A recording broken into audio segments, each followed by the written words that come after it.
is MZ Talks Boxing.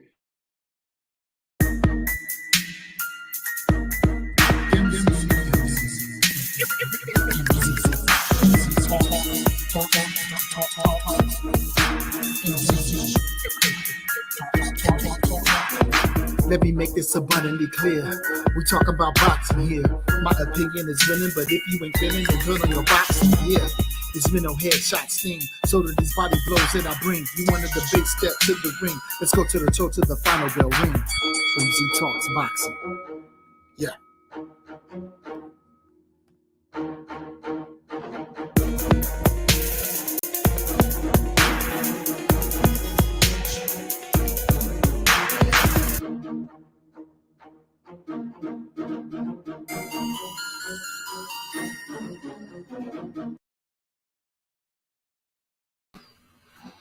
Look like we live, look like we live, look like we live. All I can say is, welcome back to another episode of MZ Talks Boxing. I'm your host, MZ, aka Musically Zone. We're going to slide into things tonight because there's a few things I want to touch on. First of all, we got to talk about Keith Thurman and his return to the ring. We also got to talk about Earl Spence. Ugas is coming up. Clarissa Shields handled her business. Amanda, the real deal, Serrano and Katie Taylor are coming up for Undisputed. We need to touch on all those things. I got to say what's up to D-Lo 4 Boxing. First one into the house. Salute, my brother. Hey, I've been checking out your videos, man. I see you that latest one that you dropped. You beat me to the punch. I started to drop it a couple of days ago, and I'm talking about the one where you saw the Byron Scott with Telly and Deontay Wilder. That was a real nice video. Who is the lead? Who is this we got trying to pop in? Y'all give me a second.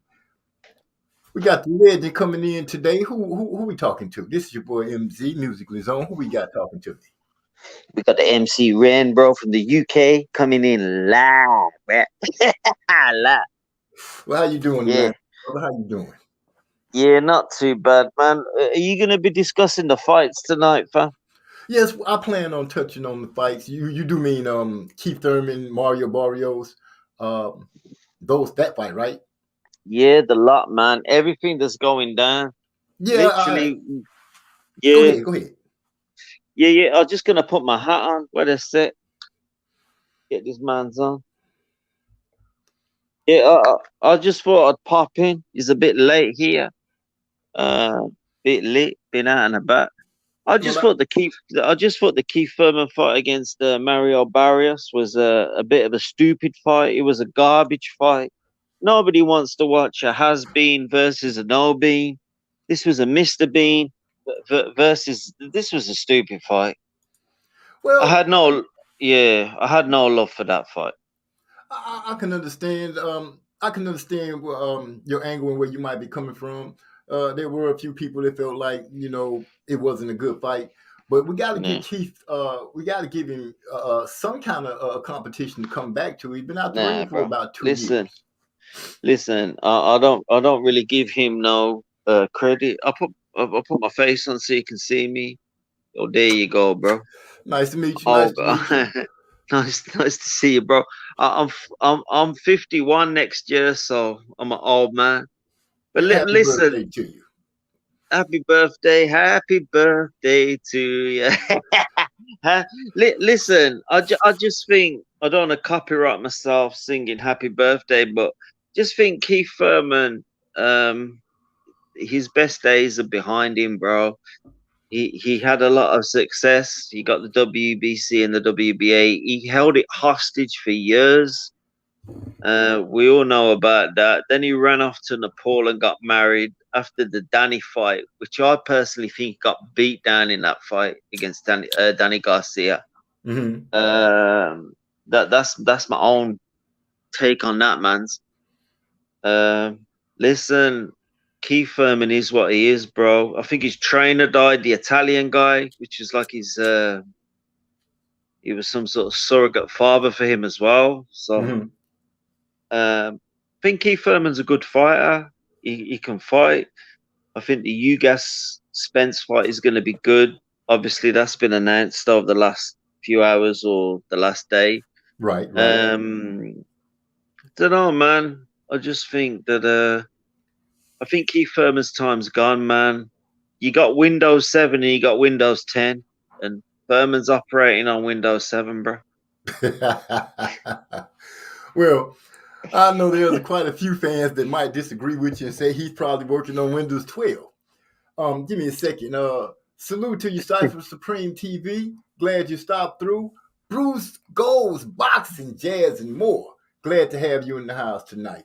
RKH. I'm not for sure if I know you, my brother, but I'm glad to see you here.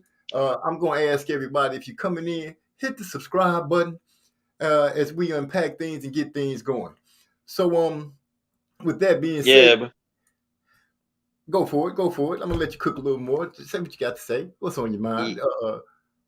Yeah, I just want to see what's going to happen after the. I want to see what's going to happen after this fight. I want to see what's going to happen with him post Barrios, like the unanimous decision.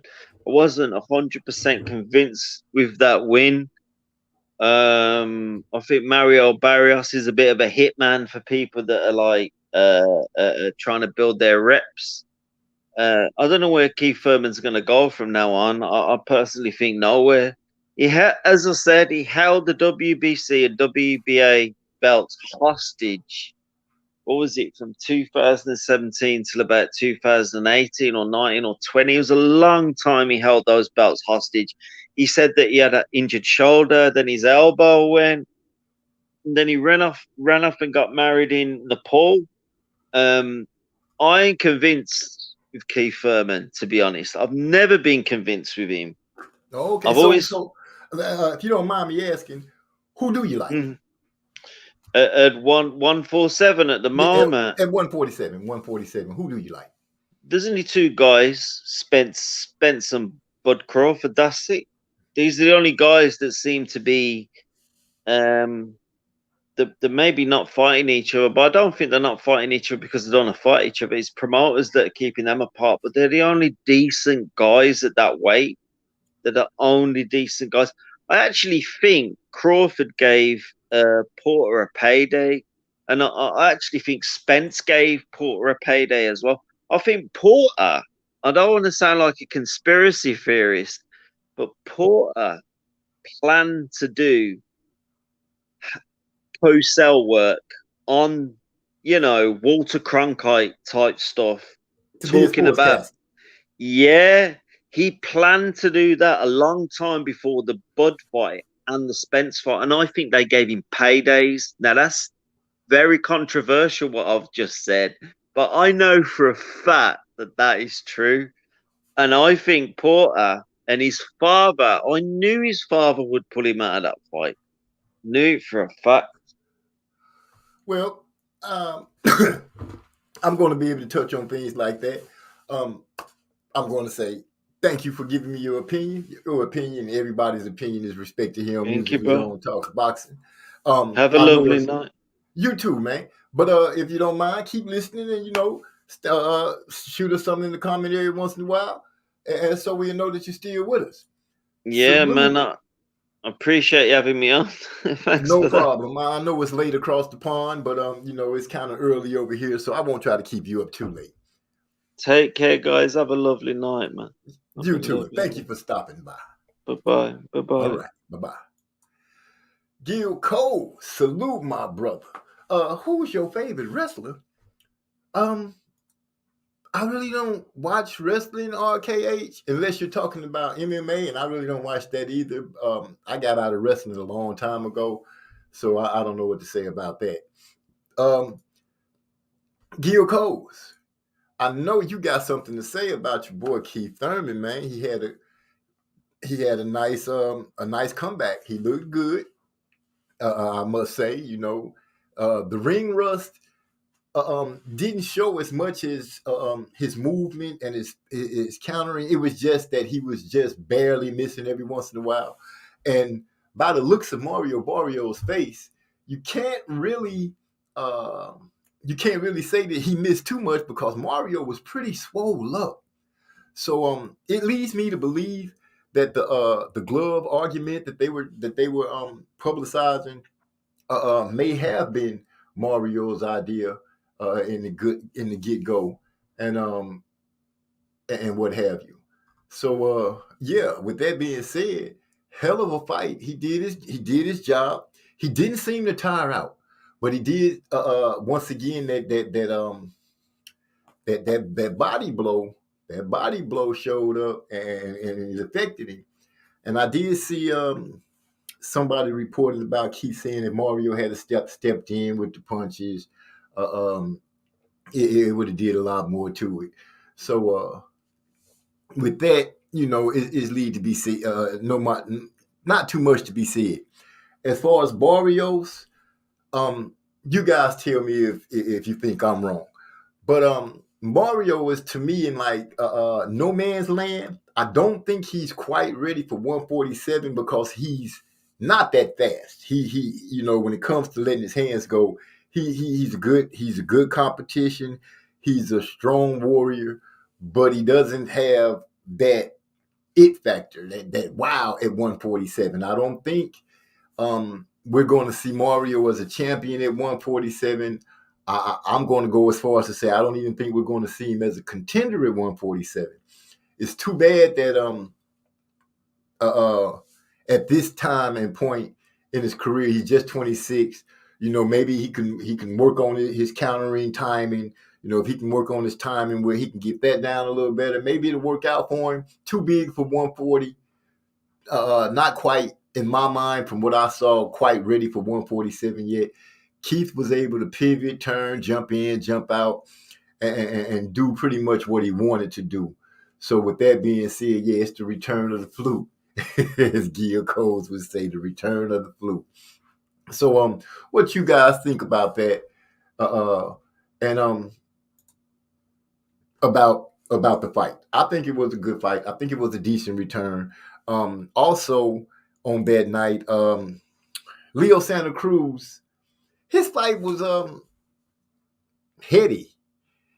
The headbutts was one more than I needed to see. He got cut, but he Leo handled his business. But I do want to speak on the fact that Lala did report it, that now he's talking about that, he'll go down to 135, I believe it is, to fight since Gary Russell. No, go down to whatever weight class Gary Russell is in. I believe she was saying that keep the oh my gosh, Leo Santa Cruz is now willing to go down and fight the young man that just beat Mr. Gary Russell. And, that's pretty weak as far as a warrior standpoint, because if you've been standing there all this time and you can make the weight, but you refuse to go down there and fight Mr. Gary Russell, but now the minute that Mr. Gary Russell loses, you start speaking on the fact that you can make 126, you want to go down there and try to get the belt and all this nonsense. I call tap water. And y'all know what I mean when I say tap water. I mean that move right there is weaker than tap water. And I'm running through things right now just to get everything lined up so you guys know what we're going to be talking about and how we're going to be talking about it. It's been announced, and I hear everybody super excited and talking about it. Yordenis Ugas and Errol Spence is slated to fight Saturday, April 16th, 2022. I'm excited. I can't wait. I'm hearing that it might be here in Texas. And that's a good thing. I might, my daughter sent me a text. She talking about let's go. Hey, I might just take my daughter and try to make it to the fight and get some footage and let you guys see what's going on for those that might not go to the fight yourselves. But that's a fight I'm looking for. Loving the noise that they talking to each other. Errol Spence, Ugas telling Earl that he gonna be easy work. He gonna be easy work. He for surely gonna be Spence, and he gonna fight Terrence Crawford. Those are some big words. He is literally, in my opinion, looking down the road already. Forget looking down the road, Ugas. Handle your business with the fight in front of you. Yep, Arlington. Cypher Supreme TV, appreciate that. He said they're gonna be fighting in Arlington. Anybody got some words they want to say out of the out of my family? Y'all know what it is. The link is up there. Y'all come on, holler at me if you like. But if they in Arlington and things go out and my schedule is set good and everything like that, I'm gonna ride with my daughter. My boy Gil Coles is coming up with a prediction that's out of the unordinary, and most people are saying Spence, but here's a different opinion. I believe Ugas with a question mark behind it. So, what you mean by that, Gil Coles? You know what I'm saying? What you mean? Tell me what you mean when you say you believe Ugas. Anyway, ladies and gentlemen, brothers and sisters, not ladies and gentlemen, because y'all my brothers. Let me sit back, get myself all the way situated so we can go ahead and unpack tonight. What do you think about the fact that all of a sudden, Ryan Garcia's name is back in the marquee of being talked about? And get this, with George Kambosos.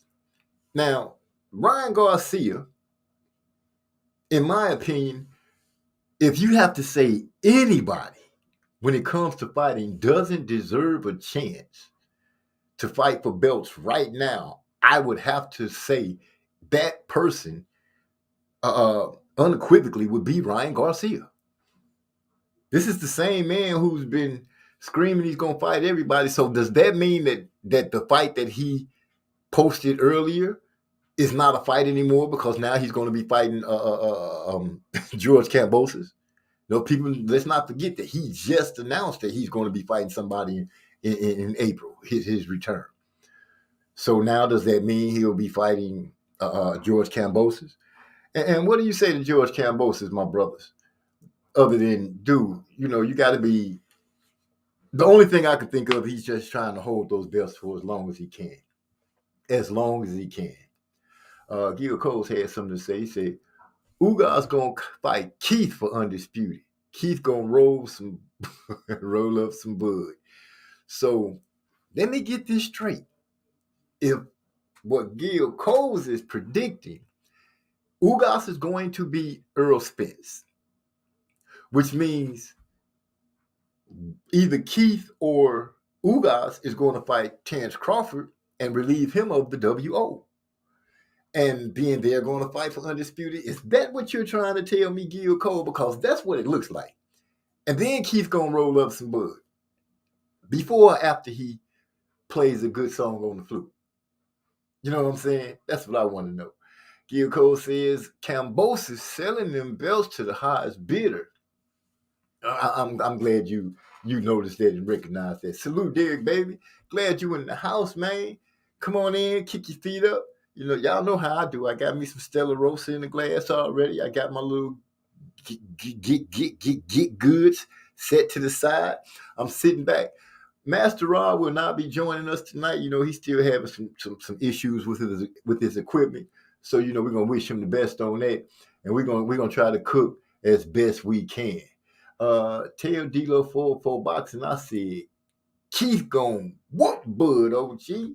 Well, D-Lo 404 is here. I'm sure he just heard me read that. You just put me in the middle of y'all little skirmish when you're telling that you're gonna do something. But just let it be known, D-Lo, I'm just reading what's put in front of me, man. I'm like an anchor man. You put it there, I read it.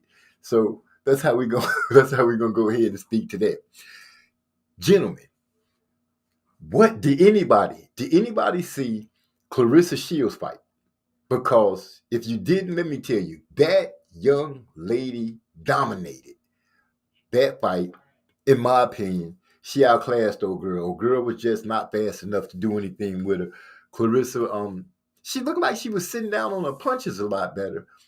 She still has that head hunting thing, but she did go to the body a few times, quite a few times, and I think old girl was feeling her. But the thing I really want to talk about is when oh my gosh, I've been saying that lady's name all day. Gil Cole said he missed the fight. But the young lady that Claressa has been talking about, she wants to fight. Her last name starts with, I think it's an M. Kind of big white girl as far as looking at, when I was looking at her and Claressa when they were arguing with each other, she told Clarissa that if Clarissa came out there and tried to fight her the way she did old girl, she'd mop the floor with her. Of course, Clarissa snapped and started saying, classic Clarissa things, which I enjoyed the banter between the two. And that's a fight that I'm excited and looking forward to. But with that being said, it brings me also to Katie Taylor and Amanda Serrano, the real deal Serrano. I was Savannah Marshall. That's it. She okay. It's 5'11". Appreciate that, Derek Bailey, for putting that in for me. Let me know Savannah Marshall is the young lady I'm talking about, and she's 5'11". Dang, that's one more inch. She's 6 feet like a mug. That's a tall order. That's a big drink of water right there for Clarissa Shields. But I'm gonna have to go and try to see if I can't find some footage of her and see how she fights. But yeah, her and Clarissa got into it. They had some good banter at the end of the fight, which I think Clarissa won easily. I also feel like Keith Thurman, he outclassed Mario Barrios. There is no secret there. If anybody came away from that fight thinking anything else other than he outclassed Mario Barrios, then I don't know what to tell you, except he handled Mario and he showed what he had. The ring rust, like I said, the only thing I can say about the ring rust that I could see is that Keith was just barely missing some of those more telling shots that he was throwing at Mario.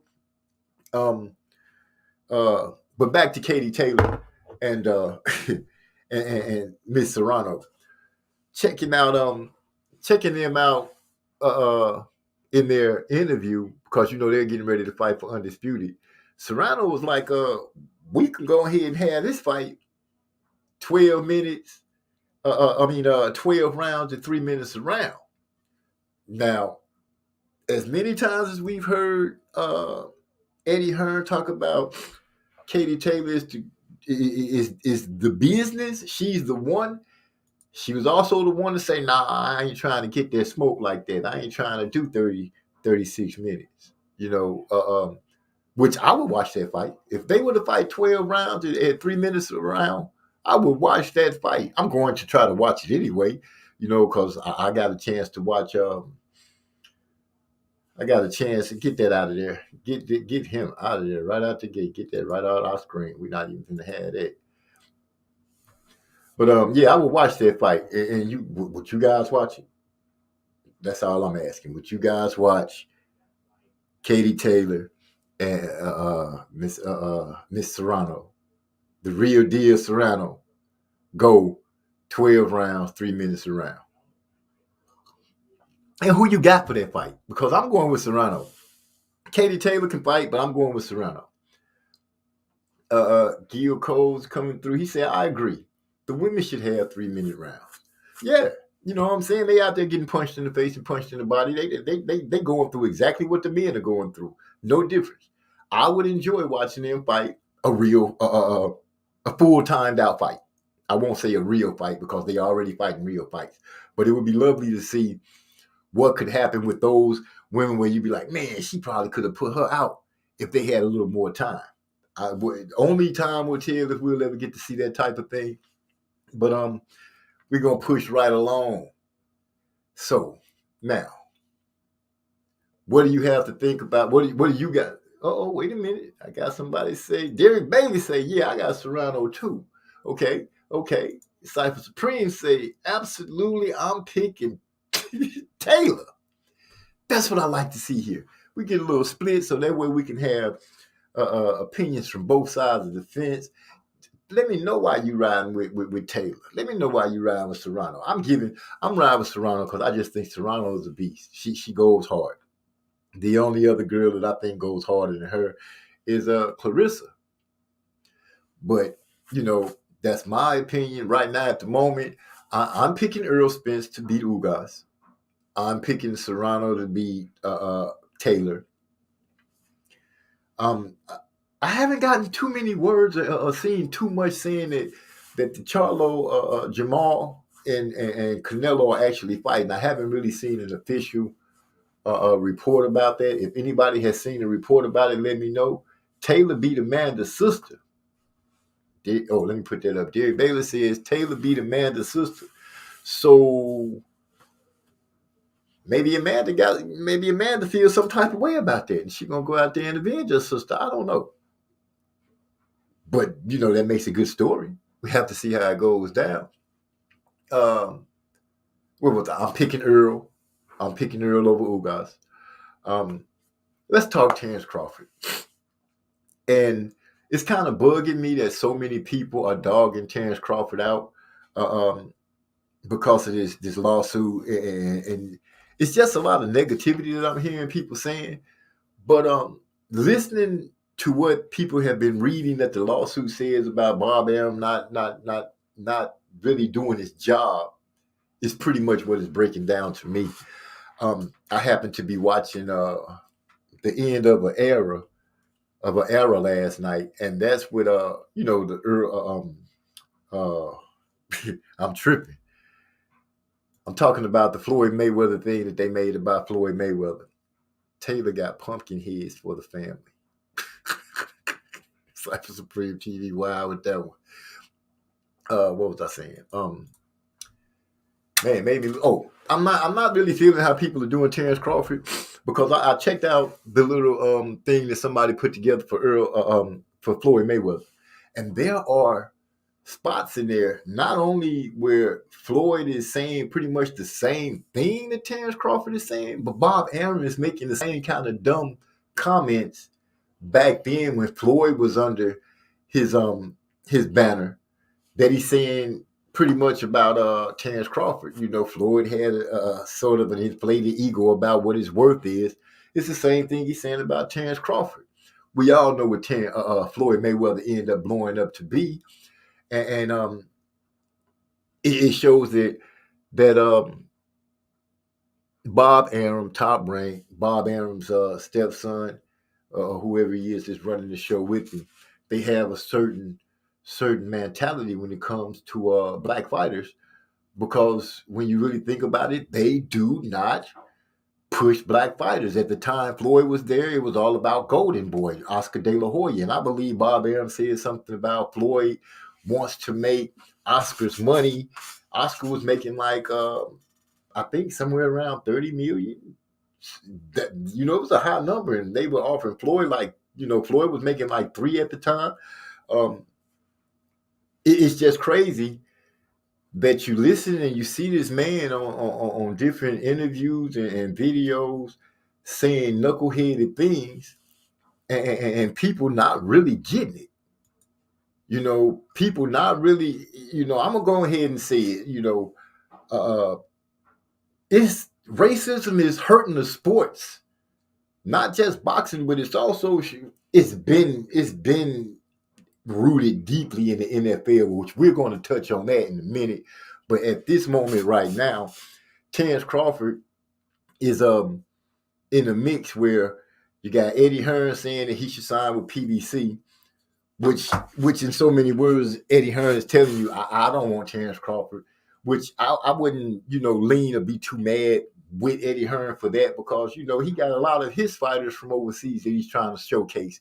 He's got a few of our talents over there with him, but most of his roster is of his fighters from across the pond. So you can't say too much about that. But looking at Golden Boy, which Earl Spence spoke on the fact the Oscar and them don't treat the black fighters correctly over there, and looking at Top Rank and its track record with black fighters and how they've been treated, Terrence Crawford, in my opinion, is doing a job like Brian Flores is doing to the NFL by calling it out and suing.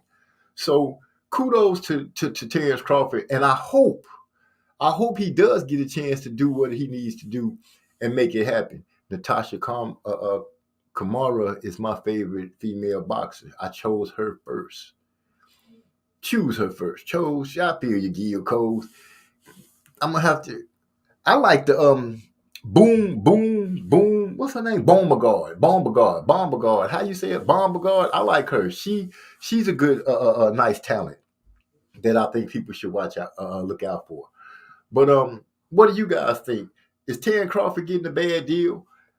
Wait a minute, Derek Bailey is stepping in. He says, yeah, there's an interview with Ray Mercer, and he said he only made 50,000 more than Tommy Morrison.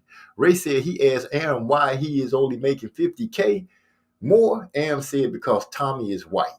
Whoa. Man, if you don't mind, if you have a link to that video, please, my brother, share it.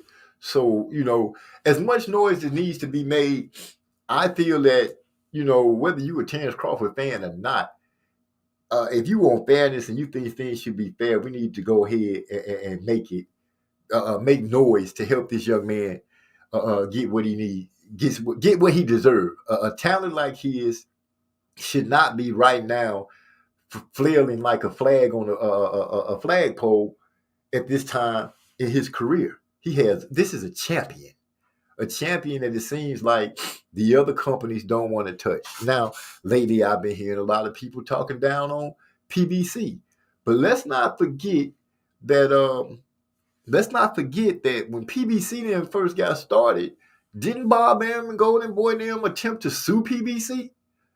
Now, I don't know the inner workings and all that stuff, but what I do know and what I do recognize is that there are a lot of fighters that come out and speak highly of PBC and talk well of Al Heyman and how he's helped them do what they need to do. So with that being said, why would we try to tear them down? Oh, my brother, we got Cypher Supreme TV in the back. We're going to bring him up to the front and have him cook with us. What's going on, man? How you doing tonight? Glad to see you. Man, it is what it is. Oh, I like that. I like that Bucks thing behind you, man. Oh yeah, we're gonna whoop on LA tonight, man. Oh yeah, what local food tonight? Oh, okay, well, I haven't been watching too much basketball, but hey, what you got? What you got for me? What you got for me? I just wanted to piggyback on what you were saying with the Bud Crawford fight, man. I'm still saying that we ain't gonna probably get that fight, man. PBC said they ain't got no bag for Bud, and they already got Keith Thurman in their back pocket, so I believe that Keith Thurman probably gonna end up getting the winner of Ugas and Spence by the fact that they made him a mandatory. And I heard he had a deal with Al Heyman already, saying that because he relinquished the belt, that he can get a shot whenever he's ready. So that's the fight we can look forward to. Wow, I didn't know that, and that's something that I'm sure a lot of people didn't know. That's something good to know about. But right. Do you think things would be better if Bud signed with PBC? Nope. You don't think it would get any better? No, because when you got executives already saying that they don't really know what to offer him and they don't want to insult him with a deal, it don't look like it's gonna be nothing he can really do unless Earl Spence himself say, "Look, I want to get all the belts," or Ugas, if he wins, I want to get the belts. Ugas said that he will fight Terrence if he won, so that's the only way I see Terrence Crawford getting the shot at any of them two. But when you got certain people in Earl Spence's ear saying that you should go this way or that way, and then you got all these mandatories and options he got, you may not see it. You know what I'm saying? Unless he's serious about what he's saying. If he's serious about actually unifying, then we might see it. Well, I hate to try to dig too much on the business part of it because, when it comes down to doing it, that's like a bag full of crazy cats. You know what I'm saying? It's like a bag full of cats trying to figure that out. But when it comes down to a lot of the fights that Crawford has not received, there is a lot of evidence pointing at Bob Arum, letting us know that Bob just didn't, Bob just pretty much was like, man, I'm not doing it. And the thing to hear him say that Crawford should promote himself like Tiafimo and all this nonsense. Well, why the hell are they paying you? Why are they under your banner? You a promotional company. And you're talking about not promoting your fighters? But we only hear him talk about, I haven't heard him talk about any other race of fighter like that except for Terrence Crawford, except for Floyd Mayweather. There are some other brothers that he just wasn't high up on. And people give him a pass because he's been in boxing for so long. But, at some point, the reins need to change. You know what I'm saying? People recognize what it is, and like I said, they just afraid to say, hey, some of these people just have a racist way of thinking, a behind the times of way of thinking, and people are so afraid to say that because they think somebody's gonna fuss at them. I'm not one of those people. I'm gonna call it what it is. I'm too old to be sitting around waiting for somebody to tell me, oh, I don't think you should say that. To hell with all what you think, especially when it comes to that. You know what I'm saying? Let's be truthful and honest about it. I'm happy that that coach is suing the NFL, and the way he did it, you know, he done brought out, like we like to say, the receipts, got these Facebook pages up with all the coaches lined up and the owners with nothing but pretty much white faces, people trying to make a big deal talking about, well, you know, the Texans just hired Lovie Smith. Okay, it's 32 teams in the league, and we got 2 head coaches that are black. Right. You know what I'm saying? How is that? How is that a move forward? At one time, we had 2 head coaches in the Super Bowl that was black. You know, Lovie Smith gave the Bears their last playoff win. He ended up losing the job. We've seen people, white coaches, have terrible seasons year after year after year. And you know what I'm saying? It's like year 5 or 6 where somebody say, oh, he's finally on the hot seat. But damn, this man was told to throw games. You know what I'm saying? If he threw the whole season, he'd have made a cool extra million plus. You know what I mean? Yeah. But his integrity made him do something bigger than that million plus, in my opinion. In my opinion. I'm asking, what you think about that? Well, I mean, this shit been going on in the NFL for a minute. If you think about Ray Rose, he had like 1 season with Green Bay. I think just because they went 8-8, they finished at 500. They fired him the next season. And then the next coach came in. He started off rocky, but he kept his job with the Packers a long time. Right. And then eventually won a Super Bowl, but they didn't give that man a chance at all. But you're talking about the heavy dude that came after him, right? The heavy white guy, right? Yeah. He was with them for a long time, losing. And that's another thing, because the Rooney Rule, which they keep talking about, and a lot of people don't understand, and the Rooney Rule only says pretty much that you have to bring in some diversity to interview. Mm-hmm. It doesn't actually say, from what I'm understanding, that you have to hire them. No. And if it wasn't for Belichick making such a bonehead move and texting that coach saying that the job was already going, you know, congratulations, you got the job, thinking he talking to the white boy, then he have to walk it back. Well, then if you already, you know that this white boy is already hired, then why y'all calling me in for an interview? No, D-Lo, I'm looking at the game, man. I'm sitting up here looking at the Bucks game. That's why I'm looking this way.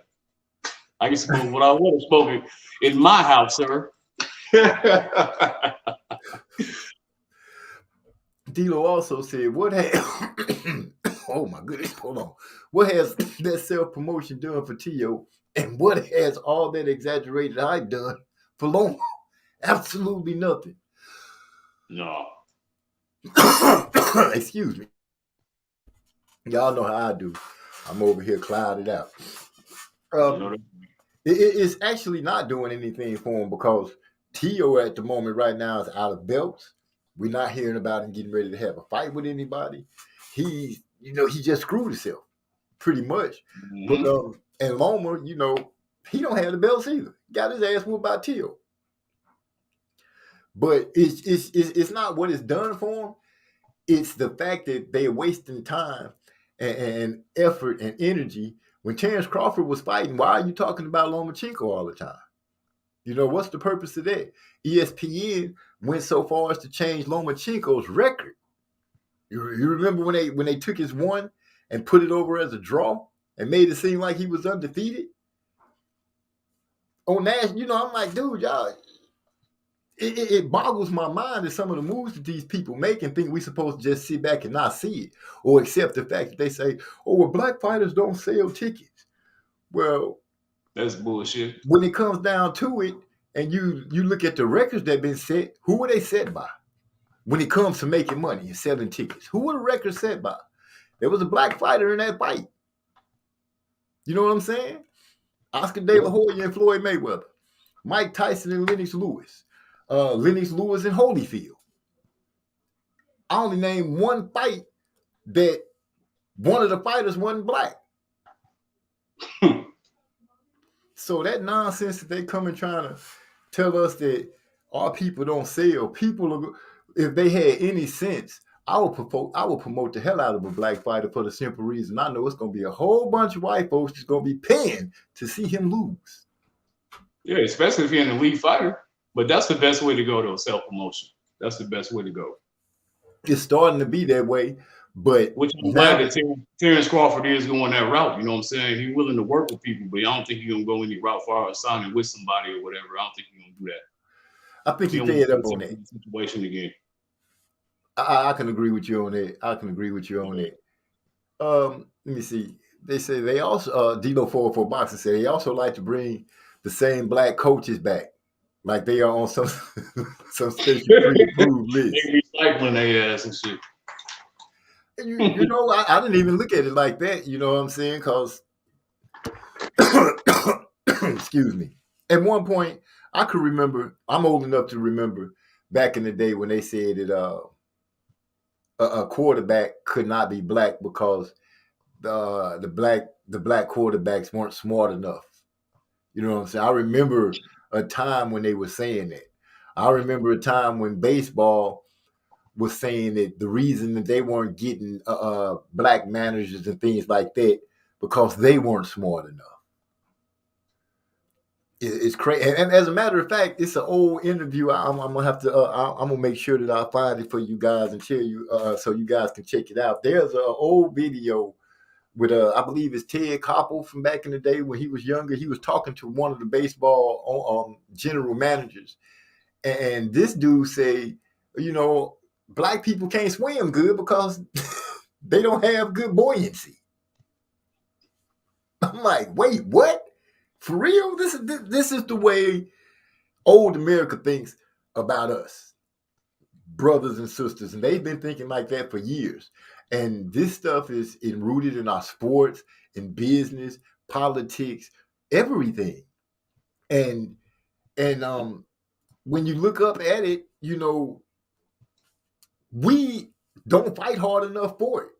So once again, I'm like, you know, congratulations to Terrence Crawford. I'm behind him 100%. I hope they hit Bob Arum in his wallet real hard. But the chances of it happening, you know, you got to defend. 9 times out of 10, you got to depend on a white judge or a white arbitrator. You know, it's hard to tell if you're going to get justice. You know, I think he probably can. You don't say it's going to be a long process for him. Which is going to also, I think, affect his boxing career. You know, because of the long process, will people not want to bother with him because he's in this situation, because he's going through this situation, or will somebody take a chance and say, you know what, we'll put him on TV and box. I don't think we'll see him on ESPN fighting. I don't think that. So we'll probably have to see him on DAZN, Fox, or Showtime, because I don't think ESPN is going to touch him. Probably not. But he fought on it a few times anyway. Do you think if he go up to 154, that'll help him out a little bit? Well, he'll still have the same situation as far as the bad mouthing that Bob Arum has put on him. You know, it don't look like too many people in 154 want to fight him either. Right. The only person I've actually heard say anything about him that said something was Charlo, and he really wasn't saying too much about him. It was more of he told Bob to leave him alone. He said, "Leave me alone." So I bet that basically means they don't want to fight. Hey, Bud is trouble. You know, I never said Bud was in trouble. It's just that this young man is in a bad situation. How he got in this situation, you know, did he say something to somebody to set him off and make him say, look, fuck him? You know, because I can believe that could happen. You know, boxing is a good old boy's business still, regardless of how we look at it or how we want to believe. Boxing is a good old boy's business. Right. You got to be real smart, underhanded, and crooked as far as those executives go to make it in the boxing world. You got to be a shrewd-ass businessman. Don King taught us that. Mm-hmm. And shock your mind, Bob Arum was right back there then. This man has been in boxing for a he's like a damn congressman or something. Just got the job and won't let go. Yeah, I know. You got to croak. We gotta wait for him to croak before you leave. Derek Bailey said he just noticed that you got the bucks on everything. You got bucks on your hat, bucks on the wall, bucks on the shirt. Man, is that like a Pac-Man bucks? That's a cool ass shirt, man. I like that. That is nice. That's tight as hell. He has a black head. Oh, well, shoot, let me know. Black-headed coaches have very short leashes in almost every sport, except basketball. Yeah, that's true. Everything else, they have very short leashes. But basketball, they give you a chance, and that's because the players have the power in basketball. Right. You know what I'm saying? They're the ones running up and down the court. Sure, the owners can do what they want to do and things like that. But you have no basketball if those boys say, you know what? We ain't playing. But they got a union. Where's the NFL's union to help those football players? Allegedly. Where the hell is the boxers union? Oh, well, we know what theirs is. They don't have one. Because everybody's hand is out for something major when it comes to boxing. They don't give a damn about those boxers. Long as they can get you out there and get paid, then it's going out. I can say, who you cursing out tonight, Cypher? No, nobody today, man. Nobody today. I do that mostly behind closed doors now. Okay. I got a brother that's like that. My brother cuss somebody out every day. It is not a day to go by that he ain't cussing out somebody. He cuss so much that my son just started saying, when he talked to him, hey, uncle, you cuss out anybody today? That's how his conversation starts with. So, so you be chopping them down like that, Cypher? Sometimes people need it. Only when I got to. Hey, well, I could respect that. Only when you have to is when it needs to be done, so go on and do it. D-Lo 404 saying, Loma got his scary ass cooked by T.O. weak ass. Well, we all agreed to. Well, I agree with you. He did get his ass beat up. He didn't want to open up until the fight was almost over. He let that jab. T.O. threw enough punches to keep his ass under control. And T.O. Must was hitting him kind of hard because he wouldn't open up. Right. Baby, you know his shoulder was hurt. Man, stop it. Here we go with the excuses. His shoulder was hurt, like Manny Pacquiao's shoulder was hurt. And the saltwater bath healed it. Or maybe like who was that? You know what? I'm not going to even go through all the different crazy excuses that these people have been coming up with. Let me read some of these. It doesn't look like the best time to be running the PBC. Plus, I can't blame Bud for not wanting to be locked into a long-term contract with him. Sounds broke to me. When you say that, I think you might be. Are you alluding to the fact, D-Lo, that is coming out that PBC is owing some money out to people and you know different fighters are starting to say something? Because I know I seen something about Adrian Broner exposing them and everything like that. And I'm gonna just throw this out there. I'm gonna play devil's advocate for a second and say, how many times have we seen Adrian Broner ass in trouble? Just in your mind, quite a few, right? Quite a few, right? And he was with PBC, and they didn't disavow him; they stood behind it, right? Correct. And now you know nobody is really checking to see AB fight. I love AB as a fighter; he was a great talent. But I'm not going to lie and say I'm just checking for him to fight because he's disappointed me too many times, inside the ring and outside the ring. So now maybe they're not really fucking with you like you think they should be. And that could be because of all the drama that you have stirred up outside the ring, not being professional. So I'm not going to say, you know, I put a lot into it. Now, when I see a fighter that's still relevant, that comes out and say something like that, then my antennas will go up. But right now, the guys that I'm hearing talking about it aren't really guys that I'm like, well, AB, I know your story. You know, we all pretty much know your story. So, you know, I don't know. But as far as Terrence signing with somebody, you know, maybe Terrence is going to be gun shy with signing with anybody now because of what he just got out of. No, he should do the way he's doing it now. Just go ahead and be independent and do what saying. You know what I'm saying? Work with him, but not sign under nobody. Like Canelo doing. Yeah. Do just what Canelo doing. Start his own promotional company at least. That'll get him a little more pull. Yeah, that'd be way better. You know, like how Roy did it. You know what I'm saying? Right. We need one how he wanted it. Yeah, you know, it seems like that's the thing to do. Start your own promotional company. Get some of those guys that you know that are good talents. Promote them. Promote them like Bob Adams. Where he can make a bag, though. Like, if he go to Scotland and fight Josh Taylor, that'd be a pretty lucrative fight for him. You know what I'm saying? If he don't get the fight he won't. As far as getting a fight with Ugas Spence or Keith Thurman. You know, we've been calling on Keith Thurman for a minute, too. So, you know, the only way I see him and Keith Thurman fighting is if Keith Thurman don't end up deciding not to go the WBC route, but that's the route he's taking, though. Right. Now, if he goes over and fights Josh Taylor, it'll be a good fight. And to be honest, I would lean heavily toward Bud. You know, I am a Josh Taylor fan. I like that white dude. He can fight. That Scott can fight. Yeah. But I think Terrence is just a little better. And so I'm thinking if Terrence would have to go that route to fight him, Terrence would really have to put hands on Josh. He can't go over there and leave, no doubt. He would have to put hands on Josh and not even leave it in the judge's hands because I just don't trust that situation.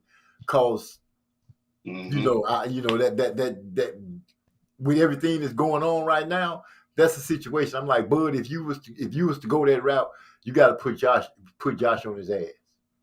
Yeah, you got to knock him out for sure.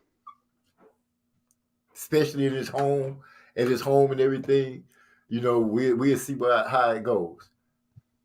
Oh, ladies and gentlemen, boys and girls, let me go ahead and introduce King of.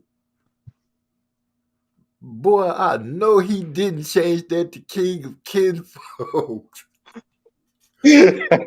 Oh my gosh, really? So that's how it is. I done said it that much that he didn't want to change his name. What's going on, King of Kings? Hey, what's up, big homie? How y'all doing tonight? Man, we doing beautiful. We chopping up the different things. Tonight is my night to say, look, we're gonna be honest. We're gonna call things like they are. We're gonna call these organizations out that's taking our money to watch their sports, they so-called product, as they like to call it. You know, start calling them out with the bullshit that they doing. NFL with this racist culture that they have, boxing with the way they doing the black fighters. Period. I'm gonna just say what it is. Look, black fighters make money. I think what happened, bro, and I gave Aaron because it's about Adrian Broner, but I'll finish that up and I'll talk about that in a second. Okay. I think what happened, especially in boxing, is maybe the realization came along that maybe these guys of all these other cultures realize you just can't beat us. They're not better than our fighters. And so they basically threw in the towel. And because they don't have no honor, to them, winning don't matter. You know, they praise the cheater. They praise somebody that couldn't get it from the mud, but then at the same time, they'll tell you, oh, pull up by your bootstraps and you need to put in work and blah, blah, this. Then you put in the work and then you got to worry about somebody cheating you. It's game. It's a psychological game. And the truth of the matter is, I don't know if we have the person to do it, but I was thinking the other day, I said, one of these fighters should just come out like, I don't know if Devin Haney got it. No, what? Maybe he should just say it. I mean, he should just come out and be like, you know what? Hey, truth be told, all the Mexican fighters know they're garbage and they can't beat black fighters. And who cares if they shit? Oh, what? What? It's the truth. You ain't showing me no different. True. And the funny part is the old school Mexican fighters will be the one to be on the new school Mexican fighters helmet about that shit because it's their fault. It's true. They're not even trying. Right. And those old school fighters from the Mexican heritage would fight. They didn't give a damn. They fought everybody. Yep. And hard. Let me take care of this real quick. Hyphy says, and I know he's speaking to me, Wilder depended on a white lawyer and judge to enforce the Fury trilogy and that worked for him. I guess racism wasn't a factor in those areas. I think you missed when I said you are very lucky, and it's far and in between when you get something that works your way, Hyphy. I'm not saying that every situation is racist, but the stuff that I'm pointing out right now is. That's so that's to answer you up with that one, Hyphy. Hey, the biggest issue with anything is people always think in absolutes. They think if you can show one example, look, I promise you, even back in the day when Malcolm X was saying all white people were devils, there was a few white people that probably weren't. That don't mean that the rest of the behavior gets excused. That don't mean just because you can show me an example of somebody doing right that absolves everybody else of the misfortune. That don't mean just because you say, oh, this brother got this and this and that. That don't mean that we didn't have a Black Murderers Row where dudes couldn't get fights and they had to fight each other. That don't erase none of that. So just because you feed me on Friday don't mean I don't need to eat on Saturday.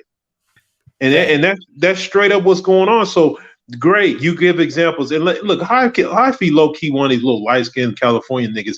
So I already know, man. I mean, I didn't mean to say that like that, but he one of these little dudes, man. I'm from the West Coast. I know these dudes. Like they live in they think they don't understand that, even when I was talking about, I was talking to my girl the other day about white privilege. We don't mean that you just show up and there's a bag of money. It just means inherently there's things I have to worry about that you don't. Fact. Adrian Broner got to worry about what he got to say, but Koloff can go try to rape a girl, beat up her dog, and then wear a shirt with what's the name looking like a monkey on the front of it, and nothing happens. We just go on about life. He gets a title fight on ESPN. No, I think Hyphy was just making a point, man. I don't think he like that, bro. You got a good head on the shoulders. I talk to Hyphy outside of YouTube. I know he be trolling, man. I know he be trolling, but like sometimes that shit ain't funny. Like, man, we can't make a joke and stuff like this. Why we ain't getting nowhere? That's why these dudes ain't getting nowhere, because we always want to laugh it off and just keep it moving. Because we over forgive and we just. It's like when you speaking of NFL, I was looking at how they've been treating Antonio Brown. Like, yo, hey man, I'm sorry. Like, I don't know the brother close enough, but I noticed behavior. I really think he's had something in football has knocked something and has hurt him beyond what we know. And so these outbursts are this, like, he was never like, why, like, people ain't looking into the behavior. All they want to do is judge and look down their nose, but they don't want to look at the underlying fact. This man might have some injuries. Like, yo, when he started getting those concussions, this dude started acting strange. But they want to easily ostracize him. Oh, he's not a team player. He's not this and that. But I gotta look at Tom Brady kissing his little boys like they're little girls, and you want to tell me that's normal? Yeah, so this is the thing about that. With that, to piggyback on what you said, the thing is that what I heard behind the scenes was that he was supposed to get like a bonus from his contract if he got the 8 touchdowns or whatever, and they purposely was keeping the ball away from him. And Tom Brady said he had his back, but when the media started attacking him, Tom Brady kind of like pushed back from him when he left the team. So, there's a whole lot of stuff back there that's going on, a lot of politics and how they treated him. And, that was his way of protesting. Yeah, they used to do TO like that. That's not the first time they did that. They done a lot of black wide receivers like that. Brandon Marshall, right? Isn't Brandon Marshall? That's why I can't fuck the NFL like that. It's always something. Yeah, you got Marshall situation. There's so many. There's several different, receivers that went through that. You know what I'm saying? The thing is, they know those boys. I'm going to go out on a limb to say if those young men are sick, or like you said, something that got, you took one concussion too many. But, the bottom line is we want to win. But they steady claim that, hey, we make sure that we take them through physicals. We check their mental and everything like that. When we start finding out that one of these young men are sick, an alarm should be raised. I'm going to say that there's a suing culture going on right now. You know what I'm saying? And good for them, because that's the only thing that make people of that type of reaction act right is hitting their wallet. Talking about them and talking to them sensibly does not do anything. But once you start hitting their wallet, it might not change the way they think, but it'll change the way they do business. Yeah. Exactly. That's effective. Tilo 404, Andre Berto laid it out eloquently why Bud pretty much has to play ball with PBC or get shut out. I guess Andre Berto did an interview or made a statement where he was saying how things could work out at least better for Bud than what they are right now by dealing with PBC, or if not, because which makes sense because the Zone done already came out and say they not really trying to mess with him right now. He can't work with Bob Arum because he's being sued, so I doubt Bob is going to work with him. So did the PBC though. The PBC said it pretty much too. So as far as one fight, you know what I'm saying, that particular fight, but I don't know what they can give him worthwhile outside of that. I mean, what can Bud do? Bud at this point don't need to double back and do nothing that's not meaningful. So if they can't give him the Spence fight or Ugas fight, you know what I mean? What's the point? Or Keith Thurman even. It's not that they can't, it's that they won't. Right, that's what I'm saying. They don't want to. So they ain't got no bag for them, they say. So I don't know. You know what I mean? It's like, where do you go from there? Huh. You're right. When you threw that one out, it put brakes on my thinking right now. I'm actually wondering where can I'm going to say something that's going to be crazy. and some people might even say, I know MZ didn't just let that fall out of his mouth. But right now, one of the only people that's promoting and look like that they are really trying to be a promoter and promote is Jake Paul. Yes, sir. I knew you was gonna laugh because people heard me complain about Jake, but when you look at it, he got Amanda Serrano and Katie Taylor are getting ready to fight, and he's a part of that. Yeah, he's representing Amanda, and Amanda's getting paid.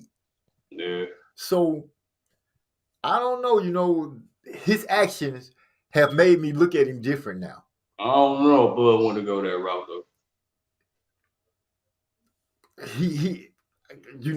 That's just one route that I see that there's a possibility where money could be made where what Bud is asking for, Bud probably can get.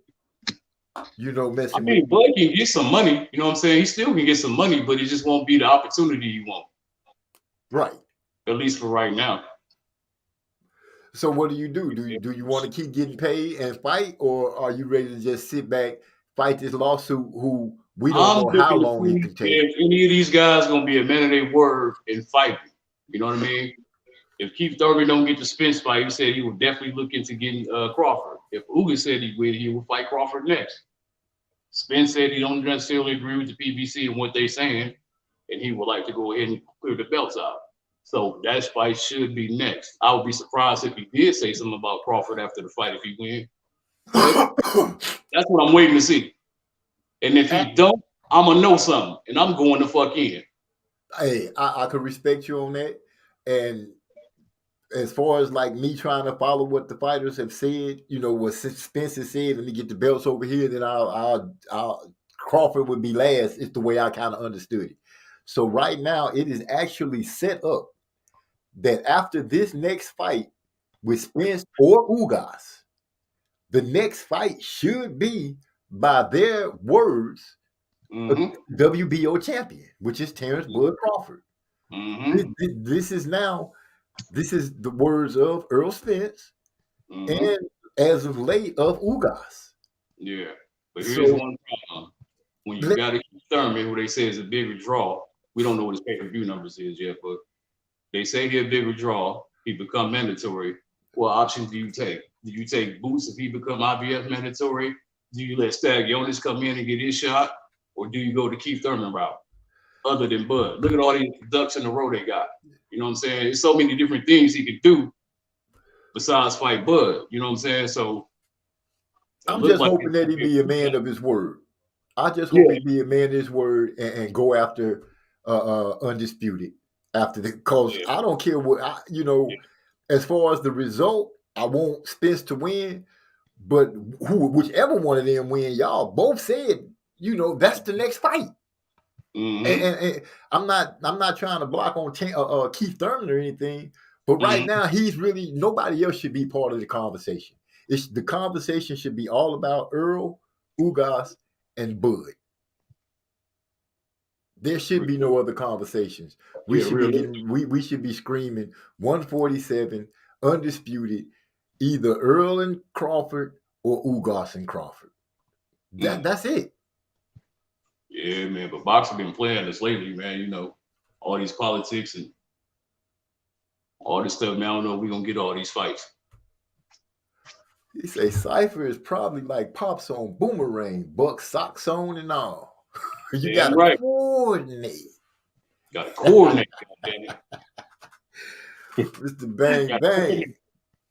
Oh man, what's up, big bro? I got Big E in the house. Maestro came in, fell through. He say salute, Derek Bailey.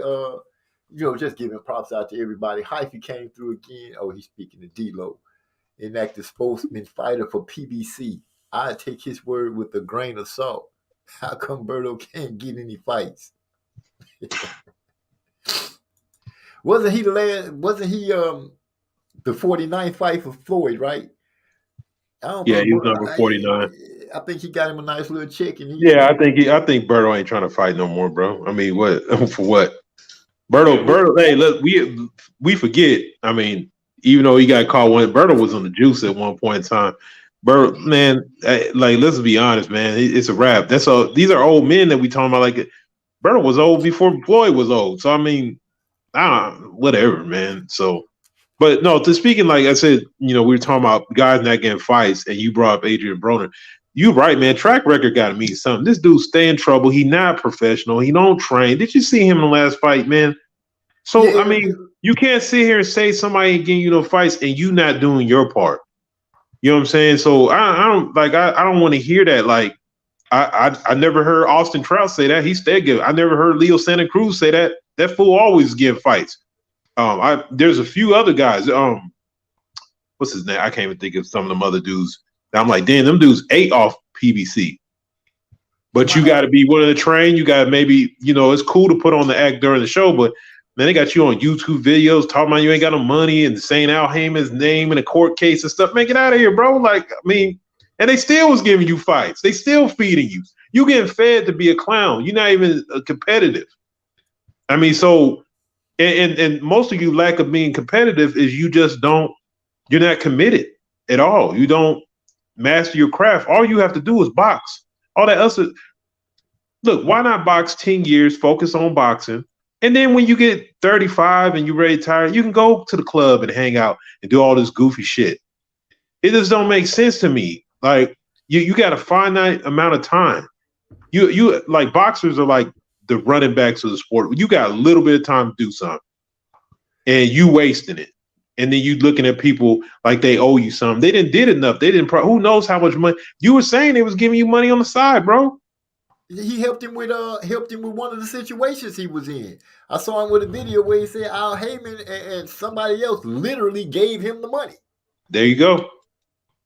So, I stand by what I said on that part. With some things, you just have to look at it like as it is. Do I take what he's saying right now about PBC fully seriously, or do I look at his track record and say, well, damn, Adrian, you have been a thorn in somebody's side. In the words of my man D-Lo, let me be the voice of reason. He got people that want to fight him, so make some fights for him. I mean, Conor Ben would have fight him. He's been calling him out for a minute. But I agree with both of y'all. I mean, the last fight he was in like trash. He was straight trash. But you know what I'm saying? If you get a Conor Ben fight overseas or something like that, I mean, that's a good opportunity for him to make some more money. Yeah, that's true. But Conor Ben's a sucker for that, trying to get the push. But these dudes are suck. Like, you going, man, like, man, you might as well be calling out Chris Algieri or something. At least he act like, dude, you calling out Adrian Broner, dude. Like, I'm like, man, come on, man. Let's be honest, dude. We ain't seen this. Like, he's a novelty fighter. He's not even a gatekeeper. I can't say he's not busy enough to be a journeyman. Like, you, Conor Ben, think, oh, it's gonna be a flat. That like low key makes me feel you a sucker, man. I ain't seen Boots calling no Adrian Broner out. Like, yeah, if you want to call out Boots, call out Victor Ortiz, call out that's what young dudes do. Floyd versus Corrales. Both these dudes is under 23 years old fighting for unifying belts. That's what you do. Go beat up one of them. I mean, dang, man, that's crap, man. We're talking about calling. Talking about a cherry pick. That's a cherry pick. You need to get that resume, that name under his belt. You know how they do it. Yeah, I know. But nobody takes into account that he's completely washed. He can't beat nobody in the top 50 in the one at 147. Shoot, he can't beat the top 10 at 140. We talking about Broner, right? Yeah. Okay.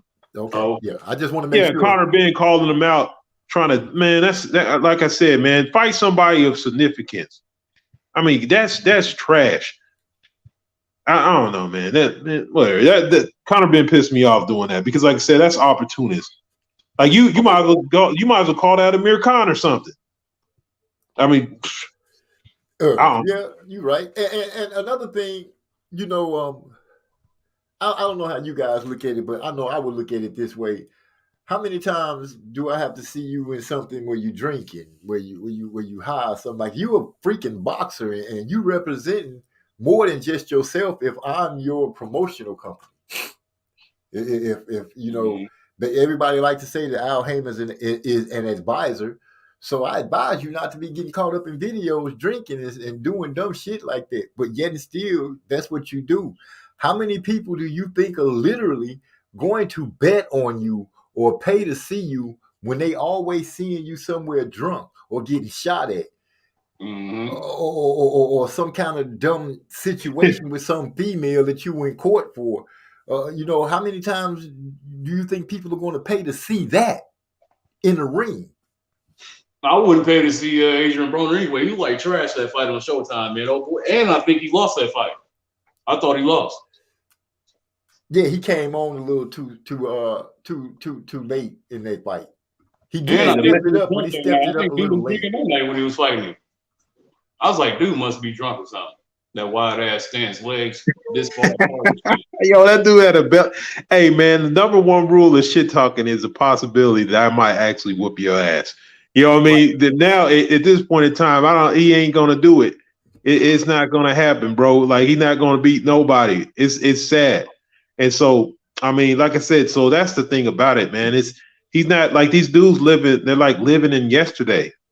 Like Adrian Broner. I'm sorry, bro. You know, the main thing everybody want to say, they call out and they want to blame Floyd, talking about, oh, this is a game. Look, if y'all doing the Floyd blueprint, you're not even doing the easiest part. Floyd never was out of shape. He didn't drink. He didn't smoke. You see him at a club, but there'd be people around him, but he lead the club to go jog and train.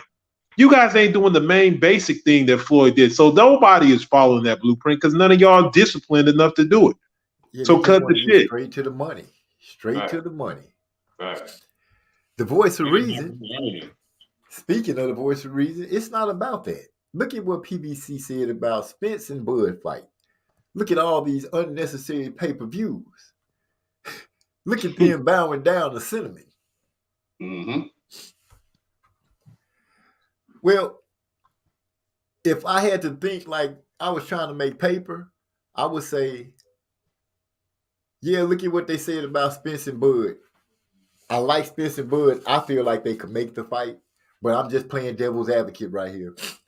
They gonna compare and say, when you bring two fighters together, you're looking at how much money both fighters are going to bring. You're looking at what your fighter going to bring, but you need that other fighter to bring something. They look, looking at that and counting Bud's numbers with that, yeah, I see why they say, no, we're gonna pass on Bud. Great champion, but we're gonna pass on him. Bowing down to Cinnamon, they probably looked at the fact that Canelo gonna bring a lot of Hispanic views. That's just a game plan that I would think that they would look at. Canelo's gonna bring that.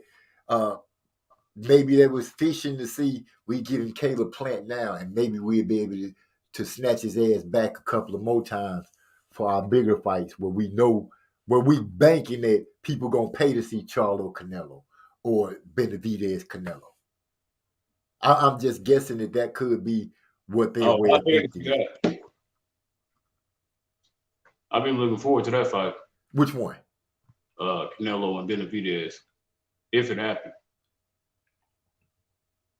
If PBC could pull it off, or if Al Heyman is anything like he was when he worked in music, then he'll be able to pull it off. But I'm waiting to see.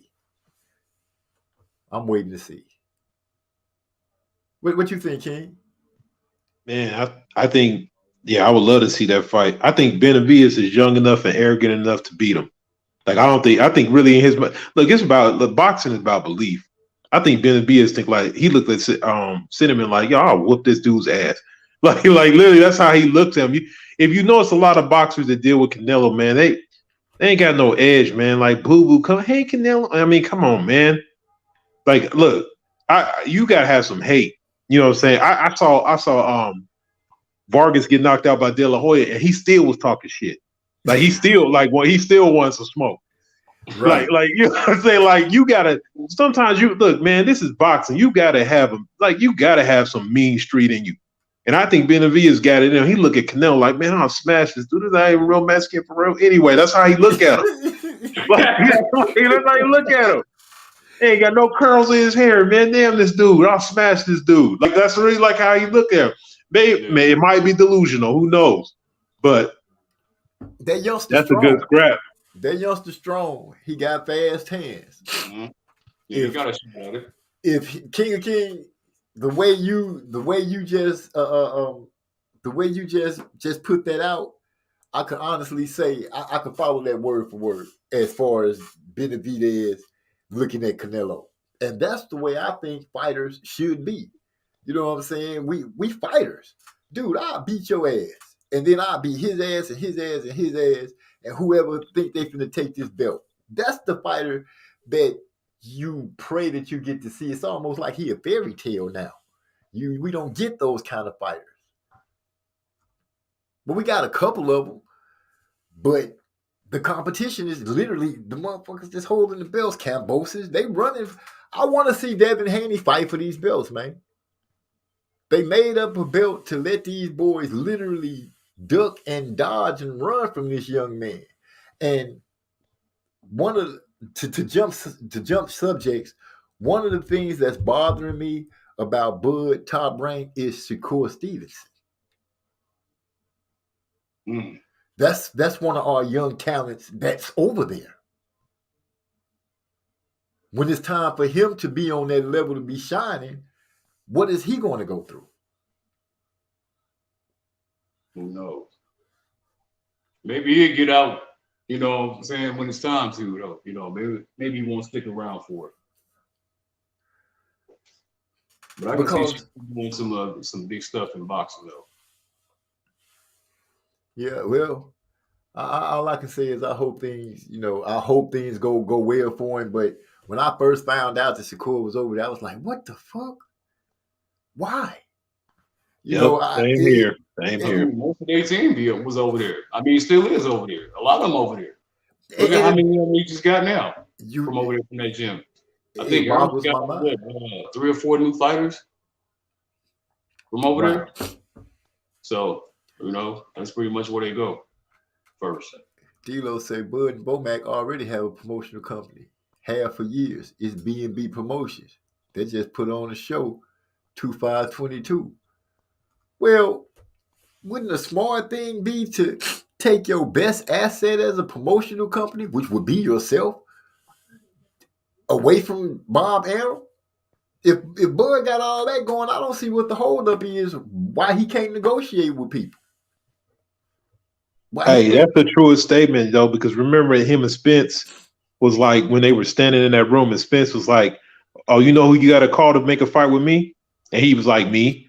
But, I got to call Bob. I got to do this and that. I got to jump through all these hoops. The PBC, the basis of the PBC was the reason why these fighters were making so much money is all of them have an independent, like, promotional company. Some are smaller, some are, and that was just so that you can capitalize on getting the venue, the money from, concessions, all that type of stuff. So that's where they get the Al Heyman as advisor, because really it's just telling you how to run your little promotional company when inside the PBC. But like I said, if he has that, the thing about that screwed him up is when he resigned, like the second, when he didn't get that Pacquiao fight, that should have been a wrap. But he signed back with him. And then, like I said, we all know, regardless of what you think, or you want to say PBC did this or whatever, Bud came out and said it, said Bob couldn't never make the fights. That's all there is to it. And the only reason I don't think he said nothing why he was under his banner, because I bet you had in some contract where Bud couldn't say nothing, negative about Bob in public. They put that type of stuff in there. I wouldn't have said nothing no way, because he probably was trying to sue his ass. He probably was like, look, I ain't gonna say nothing. I'm just gonna handle my business accordingly when his contract is over with. I'm say what I have to say when I'm gone. So that was smart. Don't say nothing, just handle your business. Yeah, because people don't realize it don't matter what job you guys have. If somebody employs you and he openly saying, I can't deal with this, black fighters, I don't know how to do this, and blah, blah, blah. He openly saying that he's intentionally making decisions on your skin color. Guess what? Y'all can't do that. You just can't. If you're the boss and you got some paperwork on somebody who's employed, which Bud basically was, it's against the law. Now, here's the funny part. Like, we sitting around waiting for the lawsuit. It's 10 million. Bud can make that in some fights. I don't hope he ain't sitting around waiting for that. I hope that's the end game, like long term, because it's gonna take 2-3 years before they figure that out. And I hope he don't sell it. I hope he pushes that all the way to the limit and runs Bob Arum out the game with his making a promise with the devil, because he's 98 years old and he's still alive. I don't know what the hell. But hey, wait a minute. I want to live to be that old. I mean, and older than that. That motherfucker about 120 years old, shit. That fool that shook the hand with the devil, bro. He said he just walking around like he's just somebody holding him up. So man. Bernard Hopkins did to Don King. Just stay independent, beat up all his fighters, and drive him out the game. Hey, but he shouldn't have did that, man. Because look, people could say, look, I don't know how bad Don King was hustling these fighters, but at least we got all the fights. We got all the fights. Yeah, but he was hustling this shit out of it, man. I remember Felix Trinidad said he got paid like $5 for a fight once. What? Man, Google it. Then I think Tim Witherspoon said he had some problems with him, and man, Larry Holmes, a whole bunch of fighters are saying all type of shit about Don King, man. Now, when I heard Tyson tell the story about him charging for towels, you know what I'm saying? I can understand him not paying people, but you make a perfect point. He was getting the fights. Yeah. He was making the fights. He wasn't sitting around marinating. He was making fights. These people right now, Bob Arum has told us at one point, I didn't make the fight with Terrence Crawford and Manny Pacquiao because I didn't want Pacquiao to get hurt. Manny's my friend. But to be fair, though, that was a different era, man. People weren't advising people not to fight certain people. Everybody was trying to fight everybody, and they made sure that happened. This time we're in a whole different day and time now where people really looking for the bag first and see what was offered, and then they'll go with it.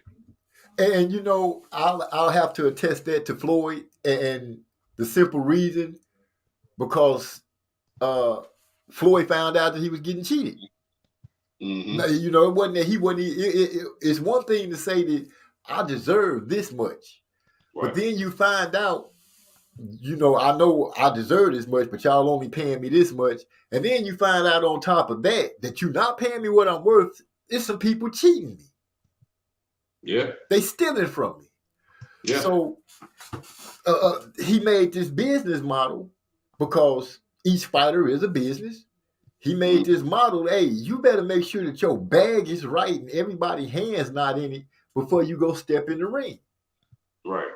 And that kind of shook the game up for Bob Arum, Golden Boy, because the old practices can't keep being done because somebody that came in and cut a light switch on that. Right. That's just my way of thinking on it. What you guys think? No, I agree.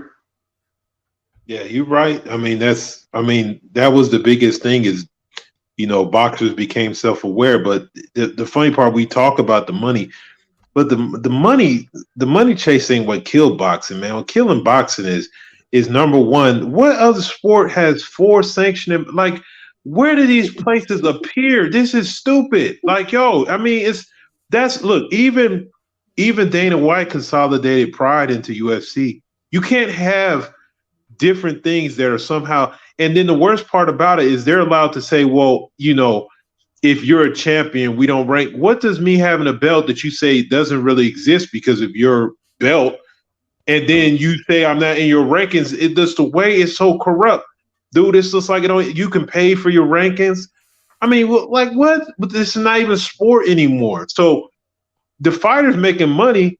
There's always been fighters that made a lot of money or made a bag and didn't come into the next fight, came out of shape. Corey Saunders type dudes that, Andy Ruiz. Yeah, Andy Ruiz. Those dudes have always been there. But at the end of the day, it didn't matter. Like, yo, if you in this division and you want to be champion, guess what? You got to beat Sugar Ray Robinson. You can't just call yourself a champion unless you beat me. I am the man. There is no other belt for you to collect. I just recently started paying like for a long time, WBO belt didn't even exist to me. IBF belt too. I always thought that was a trash belt. But then Tyson won it, so I guess it legitimized it, So there was all kind of things going on, but that's what kills boxing. Because if you're in a division and there's only one belt, I don't care how many fights I don't care how much ducking you is. There's only one person at my weight that can say I'm a champion. Each weight can say there's 4 or 5 people that we say is a champion. Every time when somebody got a regular belt and they started telling Gennady Golovkin had more defenses than Bernard Hopkins and that stuff that kept getting repeated. If you look up on the internet for Lomachenko right now and you say, hey, who did Lomachenko lose to? It don't even mention Salido. Wow. It doesn't. It only shows the one fight that he lost to Tio. Yeah. And then Tio running around, and then Lomachenko. That belt was the Canelo. The franchise belt was so Canelo could hide from black fighters, and he went and got it.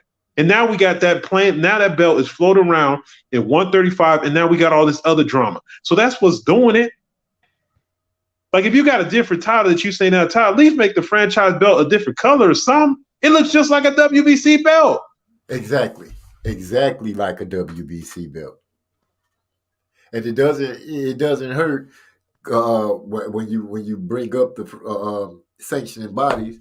Suleiman, he changing the rules every other week. It seems like 1 minute the franchise belt isn't a title; it's a destination, and that should have told us something right there. It's a destination to not fight those motherfuckers that might beat him and take the belts. So I guess he didn't lie. I guess he came out and just explained it in a smooth ass way, and we all were just hung up on the fact that they even bringing that kind of belt out. Notice it's only been received by 2 fighters. He said they asked for it, and they say that they just got made it. My question is, if you say they have to ask for it, when did y'all create it for them to start asking for it? So how long has this been just in a closet, just collecting dust, and then all of a sudden somebody say, oh, it's a way for you not to have to fight this dude. It's a belt called the franchise. You could just partition for that. That's the way he's making it seem. It's crazy. So, yeah, it's all about it's dodging the hard fights. I don't think I'm going to hold these belts that long if I fight this dude. I need to be champ a little longer. Is there a way we can do that? That's what the boxing conversation sounds like to me right now. And I've been neglecting the chat, so let me jump in there real quick because I've missed a lot. These brothers been speaking to us, and I've been missing everything. D-Lo say that 360 contract concept isn't as appealing to these fighters as they thought it was initially. And I guess you mean some of the contracts with PBC or with Top Rank. You're going to have to remind me. We done talked on so much. I done lost it. Jerry Bailey said, facts, kinfolk. He really fucked my head up. He can change his name like that. I'm still, now I'm looking at it, knowing that it's wrong, and I'm like, it's King of Kings. Why is it reading that? It's messing with me bad. Not that bad though. Trey X in the house. I don't know if I missed it. D-Lo 404 Boxing. The Super Bowl is near. I have a $20 gentleman bet on the Rams. Yeah, him and my big bro got a bet going on. Maestro, a.k.a. Ernest Davis. I call him Maestro. That's because he a cold-ass producer. What place y'all in? Gil Cole and Trey. I don't know what that. Oh, Gil Cole's is in second place. If I'm remembering correct, I checked out the standings in that league that they pick the games. Who y'all going for in the Super Bowl? I ain't decided yet, man. I'm going back and forth with it. I'm gonna put my money down on somebody. Time is ticking. Yeah, time ticking. The Super Bowl. Oh. Excuse me. The Super Bowl on Sunday. But I can't say either. I like the way both teams look. So I'm going deeper into other aspects to the way I think the game might go or should go. So I definitely can win more money if I go with Cincinnati. You know, I'm sitting here just thinking I'm leaning towards Cincinnati for the simple reason how calm they played when they were in this game that they just played when they started off losing, and they didn't seem to panic or anything. It's like they were set and ready, and they just kept working the game plan. And I tell my big brother, when old boy got that interception, the big lineman got the interception when he patted it to himself. I was like, dude, 9 out of 10 other times, that man probably would have never raised his hand. It was just one of those plays. But I think that got into Mahomes' head, and then he got sacked a couple of times. I think that just threw him off. Y'all protected me the whole first half. Let us do all this. Now all of a sudden I'm getting sacked. But hey, they stayed calm, and that's one thing I'm looking at. I'm like, I think I might go with Cincinnati. Yeah, they might edge him by like a field goal or something. Now my boy Trey X did tell me, he said, man, the Rams gonna beat their ass. So I'm gonna see how they go. I think the Rams gonna bring it home. That D-Lo 404, he's speaking to Trey X. So I go. I know for a fact 2 Rams. Hyphy, I know he fussing again. You know, Derek Bailey, they not addressing any other facts. PBC threatening treating Canelo better than all the other black fighters. PBC fighters can't get any dates. No cry about that. Yeah, I said that before though. I agree. I mean, he is getting that bag. I mean, PBC laced it. Right? And I guess we did touch on that because I did give my idea of what I could see them trying to do and them using him as leverage to get more money in. But they fighters are getting dates. It's, we can't say they fighters aren't getting dates. They just set their fighters up to fight at certain times of the year. I'm guessing. The year just started. April gonna be a busy pay-per-view month out here. I think it's gonna be a couple pay-per-views set up in the same month from PBC and I think the Zone. Yeah, because if I'm remembering correctly, I know Earl Spence and Ugas fight on April 16th. Mm-hmm. Yeah, I remember that because that's my wife's birthday. And then I think I want to say Serrano and them fight for Undisputed. Her and Katie Taylor fight in April. Yeah. That's over with the Zone. I think Tyson Fury also gonna fight in April too. Against who? I think no wait, I'm sorry. Yeah, Tyson Fury. I don't know. I think he set his date for April though. Now I'm confused. He's gonna be able to get in the ring faster than Anthony Joshua and Usyk get back in the ring. No, I think crazy. They fight too. Yeah, I just haven't been hearing anybody say anything about them. He's shuffling the dates up right now, but I think they're finna log jam that shit all in April, or either between April and March. Yeah, they were talking about Shakir and Valdez fighting in April too, but I don't know if that fight's gonna happen. It hasn't been finalized, has it? No, yeah, well, because they were talking about Bob was talking. That's where Bob was talking about putting that fight on the same weekends that that Katie Taylor and whatever fight, and at the end of the month, I guess. Yeah. But I don't know if that fight's gonna happen. It'd be nice, but I don't know. Maybe that was just him posturing for that Bud situation. Yeah, he got to do a lot of posturing right now with his dumb ass. Dear baby said Jake made Amanda a millionaire, and you know, I was bringing him up because out of looking at everything, because I know exactly what he's talking about. You know, Jake Paul right now at the moment seems to be a pretty good. He seems to be a pretty good role as far as promoter, at least for Amanda. It seems like it because he got her paid twice, right? Isn't this the second fight that he's promoted for her? Because I believe, yeah. So, and she was saying that she made the most money she made then. Well, here's the thing about it. It's not that Jake Paul necessarily just a promoter. He's a marketer, man. So he can sell you anything. That's what it's about. You know, that's what his whole YouTube, all that stuff is. So now all he did was just take those same skill set and move it over into boxing. That's all he did. Like, you know, and he just boastful, and he'd be real. Like, you know, when he ran up on Devin Haney, he was like, "Yo, Kambosos need to fight this dude." Like, I was like, "Yo, you know, anybody salty towards the dude, like, to be honest, he fighting the same type of fights that any new fighter would be fighting. If he fought the Fury dude, like, what are we gonna say? Like, it is what it is. Let him do his thing, man. It's about entertainment. That's what I think boxing has forgot. It's about entertaining people, man. You gotta nobody want to watch nothing where people ain't entertaining you. And it's not about styles or any of that other stuff, but you got to have a little personality. You can't sit in the corner. I mean, it's just, it's entertainment and people just ain't getting entertained by it, you know? Right. And I had got myself caught up in the fact that when I first started getting hip to him, it was about him boxing and not boxing boxers. You know, I just wasn't trying to give him anything, so I was half-eyed looking at him. But, you know, once I stepped back from my normal way of thinking of everybody else and looked at it from a different angle, I started seeing, I'm like, okay, this dude is, you know, really trying to do something. So I know he, you know, of course you're doing it to make money, but if he betters the way for the boxers in any way, then I'm for that. And right now, for the ladies, let me just put it. Let me make sure I put that out there for the ladies. For ladies boxing, he has really done a lot. You know what I'm saying?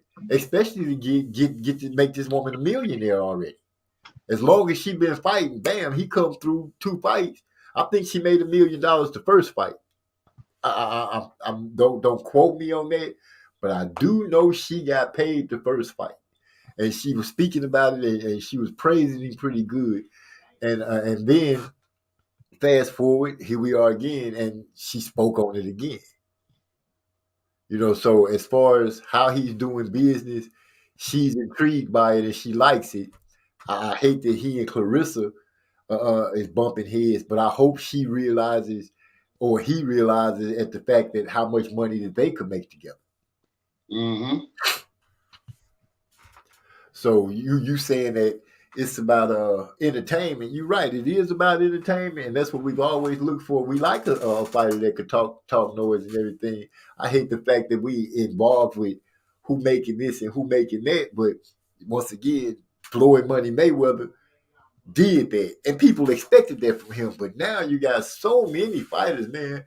I'm the pay. I'm this. I'm that. Always about the money. I'm like, dude, get in there and fight. Make it about these belts. Who the best? That's all I need to know. You right. Get rid of some of these belts.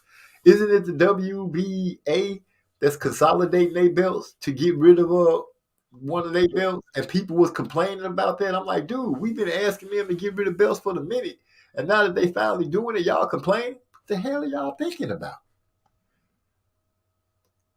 Hey, but I put it like this. I mean, that was some half-hearted bullshit anyway, because they should have never even had them. The problem is, why'd you even make them belts to begin with? Because the network's talking about, oh, we want championship fights. Well, dude, by nature, if you ain't got 17 weight classes, you should only have 17 champions. So you might get a championship fight once a month. But it's like the way they got it set up, even these guys are so arrogant, all want to headline the card. Like, you know, they don't even like the nature of setting something up, like humbling yourself. Canelo was under the undercard. Like the next fight, okay, let's say that for some reason we don't get the Crawford Spence fight next, right? Let's say they both take a in-between fight. What the fuck is wrong with y'all both being on the same card? And we see the matchup, and then we anticipate y'all fighting each other. It just don't even happen no more because these dudes are so arrogant. It don't matter if you. It's not even the money though. It's I had to fight before him, and I got like shut up. Right. Like if you fight before him and you look amazing, who cares? Like it's just they don't even know the art to set it up. They don't have no anticipation. And people don't want to pay attention to it. It's not exciting. Oh, I got this. Oh, I'm sitting on M's. Okay, you sitting on M's getting your ass whooped. Who cares? Like, you know what I'm saying? If the point was to make money, there's a whole lot of easier ways you could have did that instead of getting your brains beat out. Like it's stupid. It's not it. So you got people that's just not. That's what I'm saying, man. And then, like I said, from day one, PBC. I don't know how I feel about it. I don't know if they support black fighters. I don't know. But for us to have so many fights, for me to be in the South and have Deontay Wilder as the heavyweight champion, him never fight in Atlanta is ridiculous. It's ridiculous. That never happened. I mean, come on, man. So it's so many things, and it's just so goofy, man. Like I said, I love the sport because I'm not really in the MMA. I watch it from time to time. I'm starting to watch it more because I see more and more brothers starting to dominate. But it's only a matter of time before they find something with that, bro. So it is what it is. It's disheartening, man. But you got to figure out what you're going to recognize and what you're not going to recognize. And I don't care how many belts Kambosos have. If he don't fight Devin, that's a duck, and you're not the champion. Exactly. That man let him turn him into tap water. How you let it come out your mouth? You know you're not the champion, and the only way to be undisputed is to fight Devin. And then the minute you get the belts, you start. Oh, Devin got to look good. What he got to look good for? Is everybody gonna want to see this because all the belts are on the line? But you talking about he got to look. If he looks good, and now all of a sudden they talking about you fighting Ryan Garcia. Come on, man. Can you imagine if this diva gets the belts from George Kambosos? Oh my gosh. Man. That's going to be the craziest thing because he's not going to fight nobody when he get those belts. Hey, that's the only chance he got of being champion at 135 right now because he's not going to fight. That's like I was saying the other night. That dude, man, he ain't got no heart. Now, what's sad is I think he got enough juice to beat Kambosos, and they ain't saying much. I mean, that's sad. And to be honest with you, that's why I'm making this statement because I'm like, if you can beat anybody to get yourself some belts, this is the perfect one to beat. I just think that. I think he's faster than Kambosos. He don't strike me as having a lot of heart because I watched him sparring against, I believe it was Rolly. And Rolly punched him in his face a couple of times and he kind of shelled up and started running. So, if Kambosos can clock him a couple of times, he might make him not really want to fight. Yeah, I don't know. I don't think he can beat Kambosos though. But by some miracle he win, it's over with. Yeah, it's gonna be. That might officially gonna happen though. I mean, I hope that ain't what it is. I mean, he should be a man of his word to go ahead and fight Devin. Man, it seemed like they are not going to try and let him fight Devin. From everything, because they could have been and already said, yeah, it's going down. It shouldn't even take this long. You talking about you went from Devin to talking about Tank to talking about Loma to talking about Ryan. That's so many removed from Devin, it don't even make sense.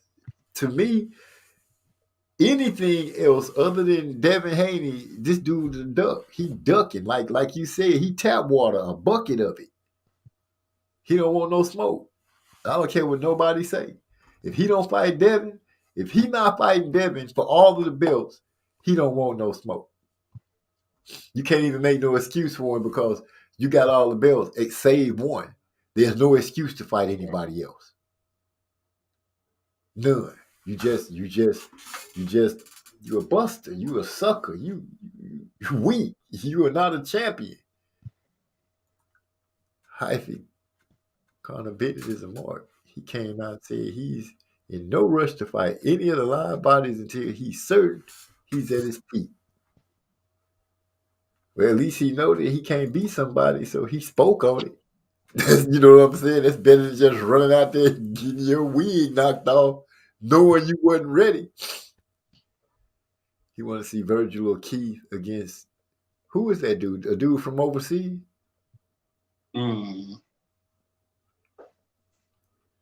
Conor Benn has a win over Granadas and Algeria for this point in his career is good. Okay, I know what he's saying because he was saying that calling out Adrian really is a suck ass move, which in my opinion it is a suck move too. Everybody know Adrian drink more than a little bit, probably smoke. So, you know what I'm saying? I think Adrian should just forgive me for anybody that's an Adrian Broner fan. I think he should just bow out gracefully because he could end up getting hurt at this point, I think. He didn't look that great his last fight, you're right. He did try to step it up toward the end of the fight. That's what I saw. But I also see him drunk more than I need to. And I think that's dangerous for a man that's in the combat sport like boxing where you get punched in the head a lot. What he need to do is get his ass in the gym. Get in shape, stop the bullshit, and get his shit together. And then he'll probably be able to be more productive because he's still young. Ain't being but what, 30 years old? 30, 31? Yeah, but how much drinking has he done?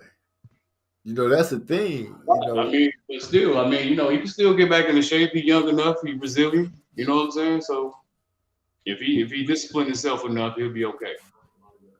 Well, I will hope. We keep on wishful thinking, man. He ain't never been able to do it. It's just like he not letting his hands go no more. That like, man, I don't even look hope nobody like I support Broner. He's one of our young brothers. I've seen him struggle, man. So this criticism isn't on him as a man, but as a professional fighter, he doesn't have the commitment to do it. He had the bravado. He kind of had even the fake shoulder roll stance, but it wasn't really a shoulder roll stance. You know what I mean? It's just he's all show, but he don't want to do the work, man. And what sucks is, like I said, even him not doing the work, he was close in fights, and people can say what he want. He fought everybody. He got heart. He got a chin. I mean, Madonna did drop him, but he never knocked him out. I mean, so I mean, there's a lot of good things about him, but because he doesn't want to take the fight yet, he doesn't want to do the basics. You know, he don't want to build the foundation of the house. He keeps wondering why it's falling over all the time. I mean, that's just all it is to it. So it just, I don't see anything. Like I see him maybe, like I said, maybe get in shape to be a journeyman and gets, you know, fights a few guys like Vargas and stuff and get a win here and there, lose a fight here and there, and that's it. Yeah. Well, that's up to him though. Like I said, he needs discipline. I don't got no wishful thinking for him. That's up to him to do that. But that's what he needs to do. I was just going off what MZ was saying, you know what I'm saying? He need to bow gracefully. No, what he really needs to do is get his ass in shape and get to work. You know what I mean? Instead of just going off into the sunset, going broke and drinking and shit. But I don't want to see him, you know, I don't want to see him get hurt. And the only reason my thinking is like that, because like Kinfolk said, King said, you know, he hasn't shown me enough discipline that he gonna go in there and just be serious like he need to be to not get hurt. Yeah. So, well, you know, you got to get back to the OAB if you want to really be something in the sport.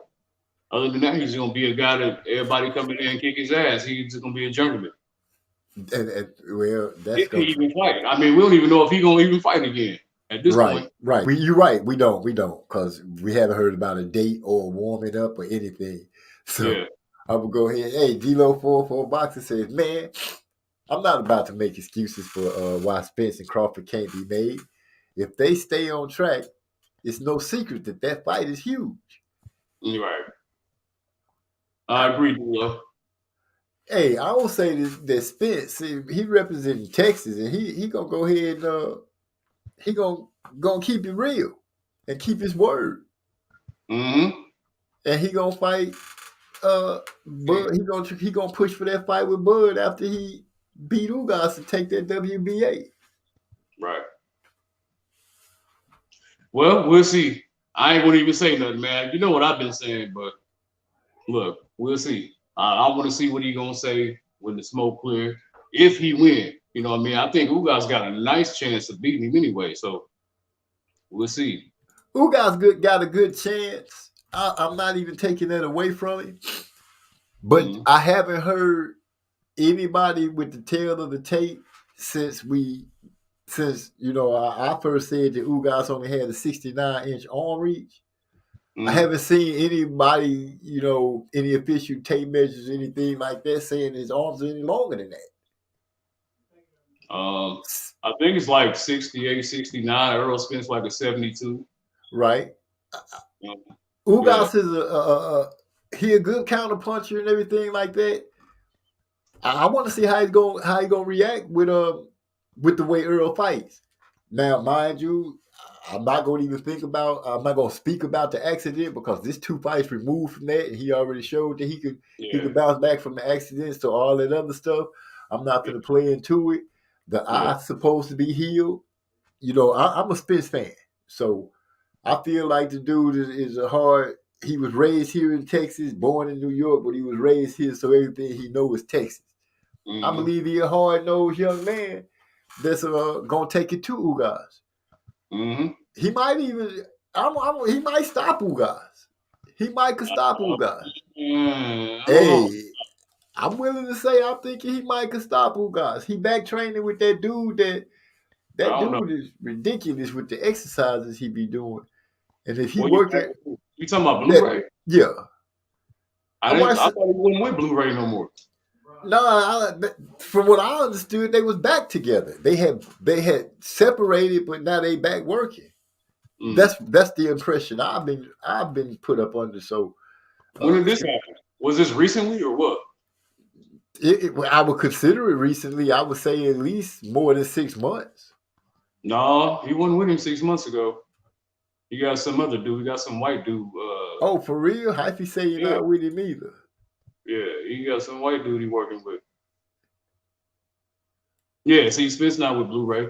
Okay. I didn't think he was. Thank you, Hyphy. So that means that. So was he just talking in that video? I'm gonna have to go look at that whole again. Was it an old video or something? It couldn't have been that old because I knew they had split up, but when the conversation they was having, it wasn't Earl. It was. I don't even think Blu-ray won't even fuck with him no more. I think he's saucy with him or something. Man, I could have sworn I saw him talking about how you could tell the difference when Earl wasn't working with him. Yeah. How he had stopped knocking out people. The way the conversation was going, like they was together. I'm gonna have to go and look that video up, but Blu-ray whether he with Blu-ray or not, I don't think he can. I don't think he can possibly finish Ugas, but Ugas ain't the type of guy that's gonna really get. He ain't gonna get knocked out like that. You know what I'm saying? I was thinking something deadly to the body. I think he can dominate the fight and get a decision over him, but I don't know if he'll knock him out or not. I was thinking it may be stopping him to the body with something vicious, make him take that knee and just count out on that knee. Maybe. I would say it's more like a Keith Thurman. If you hit him to the body, he'll probably take him out to the body. But Ugas kind of tough, man. Yeah, man. Keith Thurman was taking his mouthpiece out against Mario Barrios. I'm like, come on, man. Come on, stop it. Yeah. But I give Keith credit for as long as he's been out the ring. He didn't look like he got tired. His legs looked like he stayed fresh. Yeah. He was definitely in shape. You know what I'm saying? He looked bigger. You know what I'm saying? He dominated the fight. I had him shutting him out. So, he looked pretty good to me. But, I mean, think about it, man. The man been fighting since he was 7 years old. Man, he been fighting all his life. Of course, he's going to get in there and do his thing when he get back in there. So, especially against somebody like Barrio. Right. I feel you.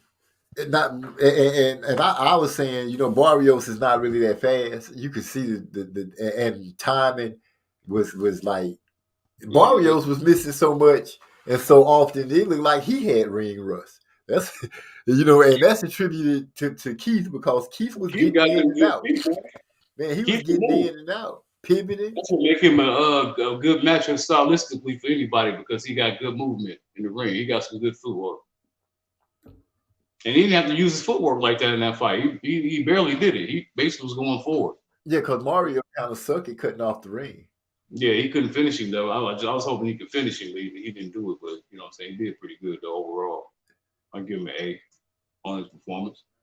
Okay, okay. Oh man, let me say what's up to Real Recognize Real. I'm so far behind. What's going on, little bro? What's happening? I think Master Rod was somewhere in here. You know what? I just realized I ain't played no music because the conversation was so good. I don't even have nothing set up.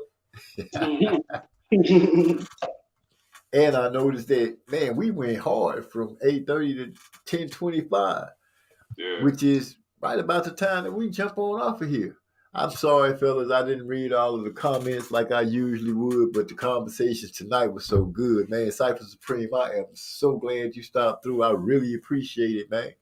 And Thanks for having me on, man. man, anytime. Just so y'all know, I've been subscribed to Cypher Supreme TV channel. Man, I subscribed to you. I think when I first got on YouTube because you was one of the first people to miss one of my videos. Yep. So yeah, it's been about 3 I years. think I was your first up too. One of your first 3 or something like that. One of the first people that because it was something that we was on and me and you started talking and I was like, oh, this dude, his seems pretty cool, and it just grew from there. So yeah, anytime you want to come through the door, it's always open. I appreciate it. I'm gonna say thanks to everybody that came through. Say, man, y'all give me a thumbs up. It was something else that I wanted to tell y'all before I got off that's important about it ain't about boxing, it's some real life. Oh, the thing about Whoopi Goldberg, now she got suspended for saying what she said. And if you notice, Joe Rogan just got offered $100 million contract for some other platform. Now we all know that he going through the fire for his Planet of the Apes comments and nigger comments that he'd made on his show, which he trying to say, that these were things that were said over the years or something like that, and somebody put them all together. But the fact remains that, I literally heard the statement when he was making about going to the movies to see Planet of the Apes, and we got out of the car, and oh my God, we just stepped into the Planet of the Apes. Yeah. And then he said that a while ago. Right. And then, instantly he say, oh, that sounds racist. And I'm like, right. I'm like, you know what you said, but on the same fact, it just slipped out your mouth what you said and how you felt that night. You get what I'm saying? Yeah, and people, I'm hearing a lot of people trying to stand up for him, and they talking about, oh, this just cancel culture, and I'm not. It's not that, but you made black people go through hoops and walk the sands of time to re-ingratiate themselves because you feel like you should be grateful that we letting you do this anyway. And then somebody like Joe Rogan, you try to protect them and you reward this dude with $100 million contract. That's how I go. But Whoopi is in trouble. Whoopi got to apologize. Nick Cannon got to apologize. Exactly. Joe Rogan get a pass for saying that word. You know what I mean? And what Whoopi said, I'm like, I don't think is offensive. And if somebody feel like it's offensive because a person said a lack of humanity led to what happened, I'm like, well, that's really what happened. You got to be an inhumane motherfucker to actually do what you did to them. Right. But, absolutely. So with them doing that, I'm just like looking at the imbalances of how things going when it comes down to people saying that they care and people really caring. I don't see that Whoopi should have to do any apologizing. And I really don't think that she should have to lose. I think it's like $190,000 worth of money for being suspended for 2 weeks. Yeah. Which is a lot of money for a motherfucker to be getting on a check for 2 weeks. But damn, that's a nice little paycheck. She getting paid good. But I would be upset too. Damn, you suspending me? Because she wasn't being malicious or anything. Boy, they know these people weaknesses, man. They know a lot of these people don't bought in, sold out, and all that good shit. All they got to do is hurt their pockets and they check themselves. Couldn't be me though. Couldn't be me. I'm gonna say what the fuck I want to say, when I want to say it, how I want to say it. You can take my money. That didn't make me anyway. I was always who I was. Period. I could only be me. That's it. Like I'd be like, show what? Take it. They So- got ways to get to you though. I wanted to bring that up just to touch on it because I found that quite bothersome. Yeah, I think I'm gonna talk about that too, man, on my podcast, man. I think I'm gonna definitely get into that. I'm gonna really dig into that. You know, obviously YouTube ain't gonna let me do all that, but I'll be on Spotify going in. So I Okay. definitely subject, man. Yeah, I'm gonna have to get on that. I want to talk to you about it anyway since you be on there because there's some things that I want to, you know. Okay.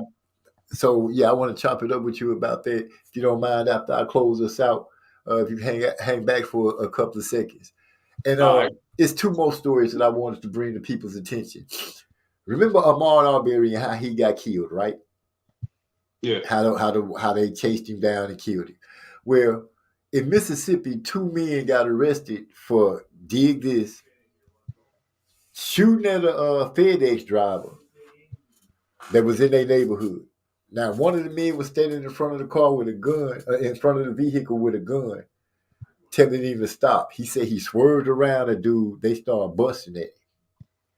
Got holes in the truck, found bullets in the truck. He called his job. And they like, oh, they shooting at you. We'll come back to the office and we'll call the police tomorrow. This is Mississippi. He called the police. The police officer said, you was at this address? He said, yeah. He said, well, they said somebody suspicious was there. He said, dude, I'm in a full FedEx uniform. But they got arrested, but it's just the fact that they copycatted what those other men did. But they literally shot at this dude knowing he was in the FedEx uniform. Wow. All right, fellas, this is the last thing I'm going to give y'all, then I'm going to say I'm out. It's a doctor, big bro. Y'all going, you little bro, Master Rod, y'all going to really feel this because this took place in Sugarland. Sugarland, Texas is right, right part of Houston on the backside.